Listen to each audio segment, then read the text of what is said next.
Bonjour bien-aimés dans le Seigneur. Que la paix et la grâce nous soient données de la part de Dieu notre Père et du Seigneur Jésus-Christ. Je suis ton frère en Christ, William Smanga. Cette semaine, nous avons appris à vaincre la tentation. Ce samedi 23 mai 2026, nous faisons le point sur tout ce que Dieu nous a appris. Bien-aimé dans le Seigneur, si toi aussi, tu as déjà eu honte des chutes, si tu veux ne plus être une victime, mais un vainqueur, alors cette méditation est pour toi. La vérité centrale de notre semaine a été que la tentation n'est pas une fatalité, c'est un combat. Et cette semaine, nous avons appris à ne plus être naïfs face à nos faiblesses. Lundi, nous avons identifié nos points vulnérables. Mardi, nous avons décidé de marcher selon l'esprit, en nourrissant notre vie intérieure.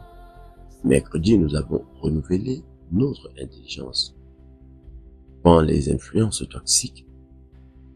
Jeudi, nous avons résisté à l'ennemi avec la parole. Vendredi, nous avons compris que la chute n'est pas la fin, car le juste se relève.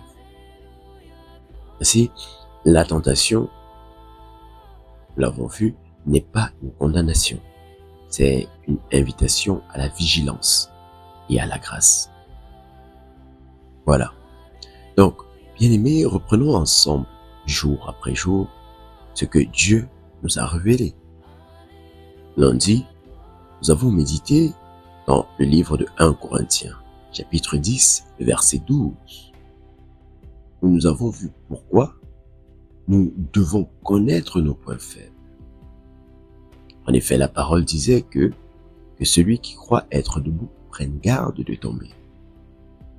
Oui, bien-aimé, l'orgueil spirituel est le piège le plus dangereux. Quand on dit des choses du genre « jamais je ne tomberai », on est déjà vulnérable. Car la maturité commence quand on cesse de se croire invincible et qu'on apprend à payer. Nous avons identifié nos zones fragiles et préparé une stratégie. Oui. Mardi, nous avons médité dans le livre de Galates chapitre 5, verset 6. Le verset 16. Galates chapitre 5, le verset 16. Nous avons vu pourquoi marcher selon l'esprit. En effet, le passage nous dit « Marchez selon l'esprit et vous n'accomplirez pas les désirs de la chair ». Oui, bien-aimés, on ne gagne pas en luttant seulement contre le mal, mais en nourrissant l'esprit. Une habitude de prière, de lecture de la parole, de louange remplit le cœur de lumière. Nous avons appris à remplacer la tentation par la présence de Dieu. Mercredi, nous avons médité dans le livre de Romains, chapitre 12, verset 2. Nous avons vu pourquoi il ne faut pas se conformer au monde.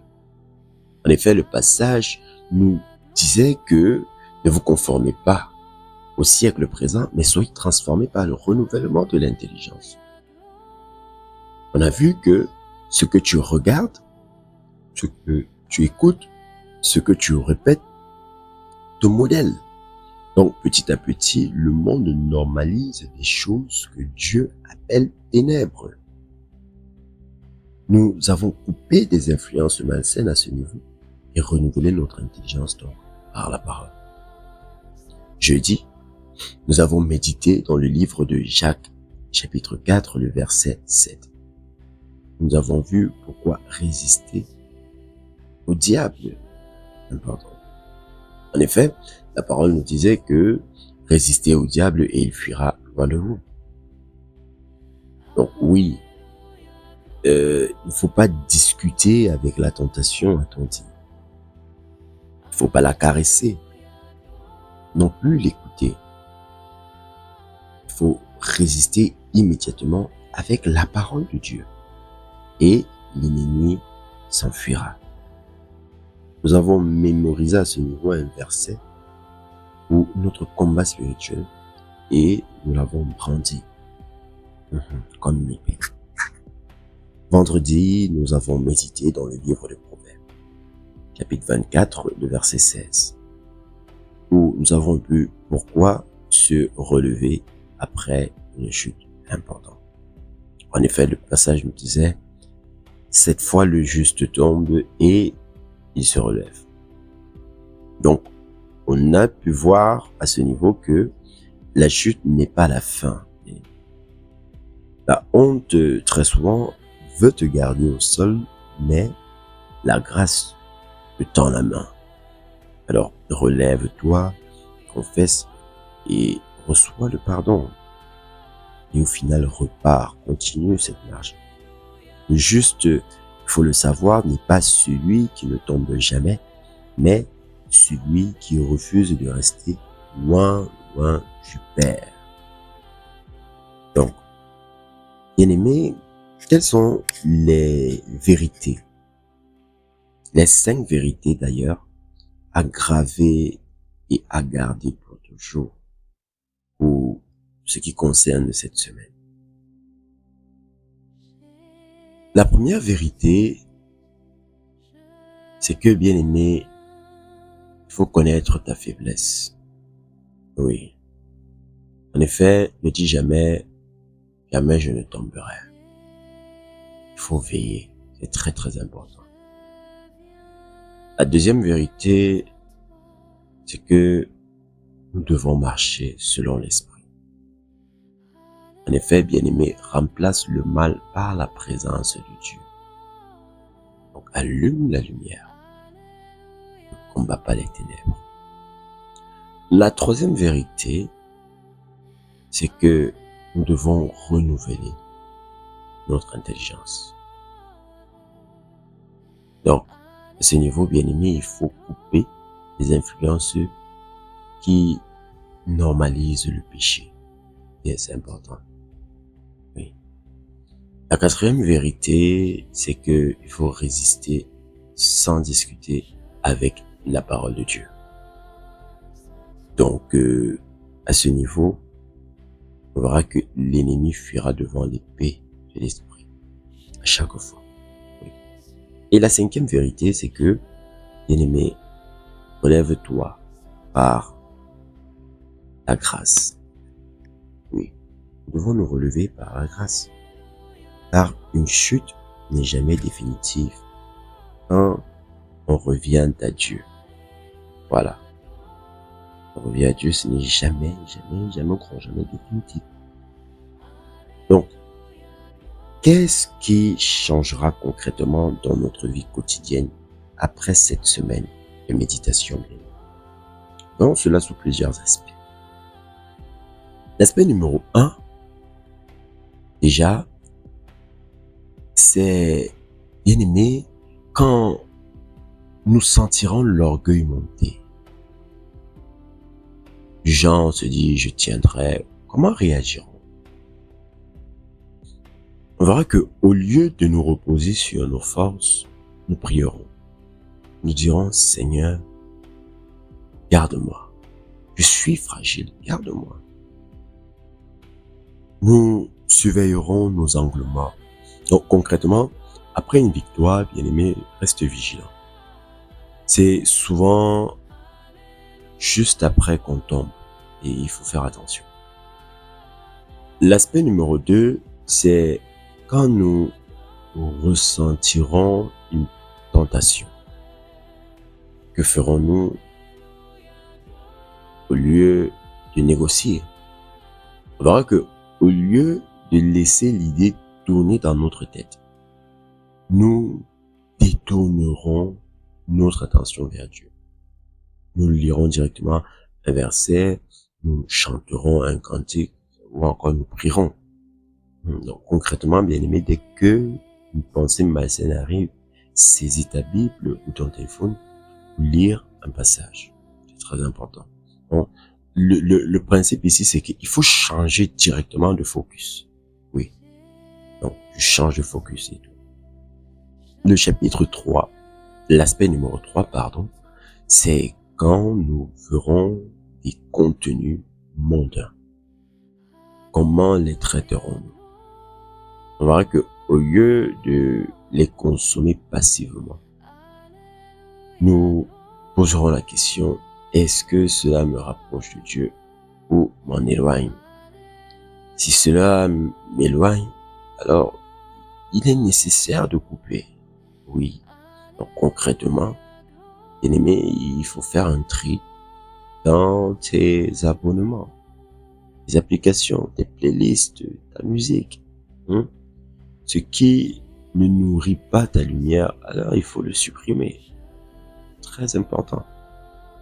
L'aspect numéro 4, c'est quand l'ennemi tentera de nous faire douter de nous ou encore de nous accuser. Comment est-ce que nous réagirons? On verra que au lieu de l'écouter, nous brandirons la parole, disant qu'il est écrit, et nous résisterons sans discuter. Oui. Donc, bien aimé, concrètement, mémorise un verset cette semaine. Oui, quand la tentation, l'accusation vient, dis-le à voix haute. C'est pour ça qu'il faut lire constamment et chercher à mémoriser les passages. L'aspect numéro 5, c'est quand nous tomberons, que ferons-nous au lieu de rester au sol? On verra que au lieu de nous cacher par honte, nous courrons vers Dieu. Nous confesserons, nous recevrons le pardon et nous nous relèverons. Donc concrètement, bien aimé, ne laisse pas une chute gâcher ta journée. Tu vois, et confesse aussitôt, c'est important, reprends ta marche, parce que le juste, lui, il se relève. Donc, en quelques mots, ce qu'il faut retenir de cette semaine, c'est que la tentation n'est pas une fatalité, bien aimé, c'est un combat. Veille, marche selon l'esprit, renouvelle ton intelligence, résiste avec la parole de Dieu. Et si tu tombes, relève-toi. La victoire n'est pas l'absence de chute, c'est la persévérance dans la grâce. Alors donc, nous avons compris cela cette semaine, bien-aimés. Je nous invite à prier ensemble afin de sceller toutes ces vérités dans nos cœurs. Nous sommes en prière. Adorable Père céleste, nous venons à toi dans le nom puissant et souverain de Jésus-Christ. Merci pour cette semaine de combat et de grâce. Tu nous as appris à ne plus ignorer nos faiblesses, à marcher selon l'esprit, à renouveler notre intelligence, à résister à l'ennemi, à nous relever quand nous tombons. Oui, Père, nous ne serons jamais parfaits, ça nous le savons, mais nous serons toujours debout. Par ta grâce. Oui, parce que oui, Père, ta grâce nous relève, ta parole nous guide et ton esprit nous fortifie. La tentation, oui, est un combat et pas une condamnation. Nous la combattons, nous la vaincons, ou nous nous relevons pour continuer dans le nom puissant et souverain de Jésus-Christ. Amen. Alors, bien-aimés, alors que nous touchons à la fin de cette méditation récapitulative de la semaine, retiens que la tentation ne disparaîtra pas complètement ici-bas. Mais tu n'es plus une victime, tu vois. Donc, veille, marche selon l'esprit, renouvelle ton intelligence, résiste et si tu tombes, relève-toi. La victoire n'est pas l'absence de chute, bien-aimé. c'est la persévérance dans la grâce. Oui. Si tu as besoin d'être accompagné justement pour vaincre la tentation, sache que tu n'es pas seul. Tu n'as pas à le faire seul, bien-aimé. Parce que c'est ensemble que nous veillons, que nous marchons, que nous résistons ou que nous nous relevons. Pourquoi, bien-aimé, je t'invite à rejoindre notre groupe de suivi actif chaque jour dans la présence de Dieu.